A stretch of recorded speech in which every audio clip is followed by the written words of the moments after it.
श्री कृष्ण की अंतिम यात्रा वहीं से प्रारंभ हुई जहां से उनके जीवन का सबसे गहन दुख आरंभ हुआ था, राधा के गोलोक गमन के उस क्षण से। राधा का वियोग उनके जीवन का पहला घाव था, परंतु वह अकेला नहीं था जिसने इस दिव्य अवतार को मनुष्य की सीमाओं तक ला दिया। एक और वज्रपात था, गांधारी का श्राप। महाभारत का युद्ध समाप्त हो चुका था।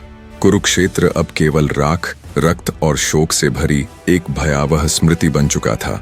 गांधारी, जो 100 पुत्रों की मां थी, जब अपने पुत्रों की जली हुई देहों के पास पहुंची तो उसके हृदय की वेदना वर्णनातीत थी।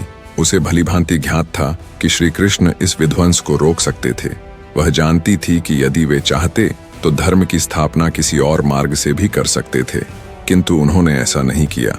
पीड़ा और क्रोध में डूबी गांधारी ने श्री कृष्ण को देखा और सिसकते हुए बोली, हे वासुदेव, आप सर्वज्ञ हैं, सब कुछ जानते थे, फिर भी आपने मेरे पुत्रों को मरने दिया।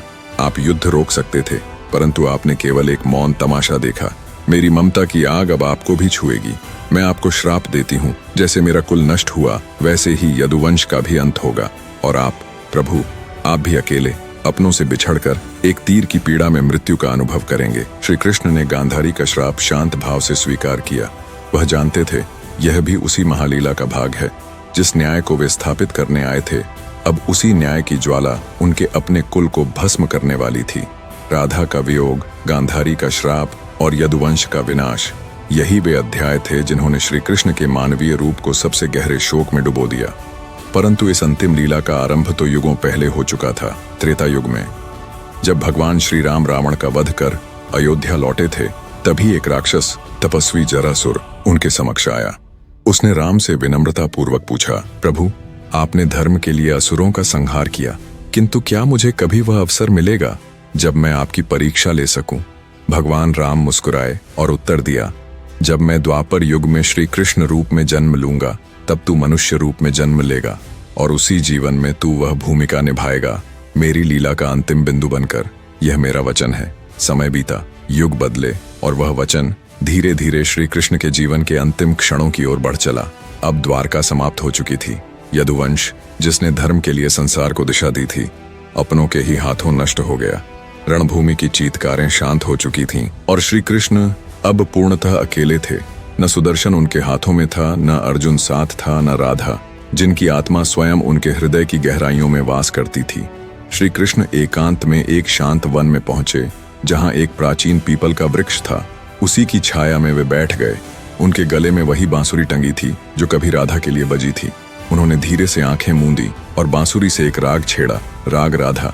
उस राग में पीड़ा थी, प्रेम की पुकार थी और विरह का कंपन था।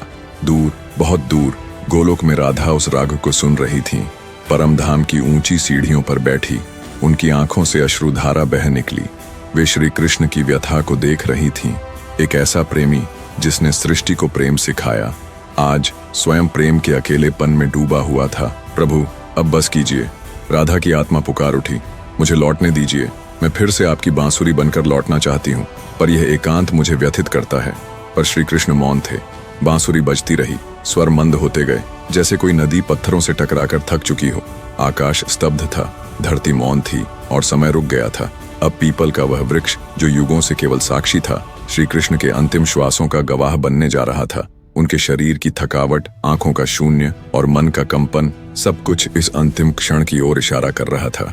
कृष्ण का मन चलायमान था। मैं जन्मा तो मां की गोद नहीं मिली, जेल की दीवारें थीं, बालपन में राक्षसों से लड़ा, प्रेम किया राधा से, पर वह साथ नहीं निभा सका।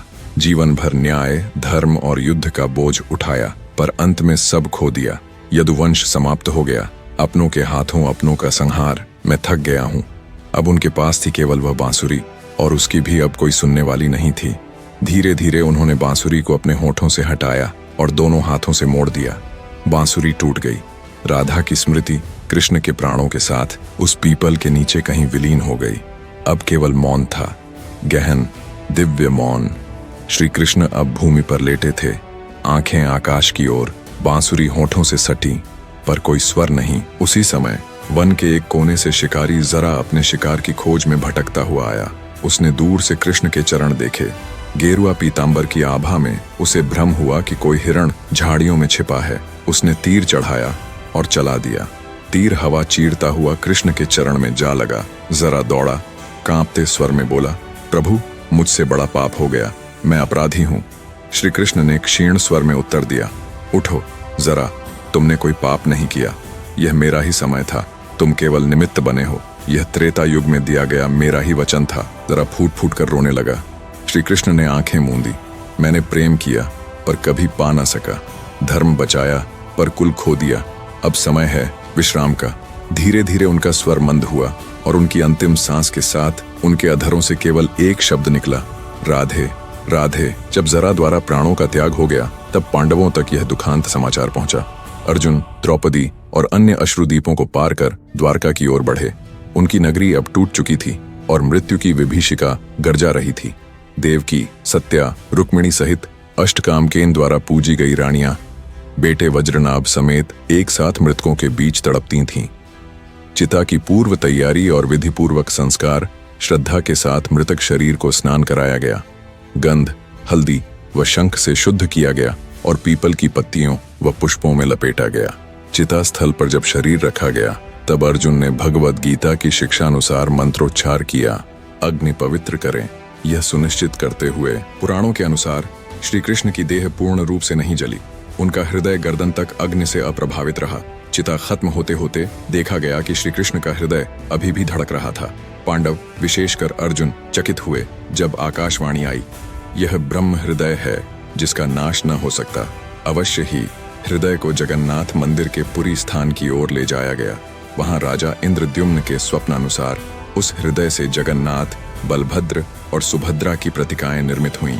अर्जुन ने मृतक की चिता विधिवत संभाली और 3 दिन बाद उन अवशेषों को पवित्र नदी में विसर्जित किया। हिंदू रीति के अनुसार श्राद्ध कर्म का आरंभ, बाद में 13 दिन शोक चरम पर रहा। इसके पश्चात मासिक व वार्षिक श्राद्ध कर्मों से मृतात्मा की शांति सुनिश्चित की गई। पौराणिक ग्रंथों के अनुसार कई रानियां जैसे रुक्मिणी, जाम्बवंती, सत्यभामा ने अंत्येष्टि के समय अग्नि समाधि ग्रहण की। यह शास्त्रीय अनुमारण थी।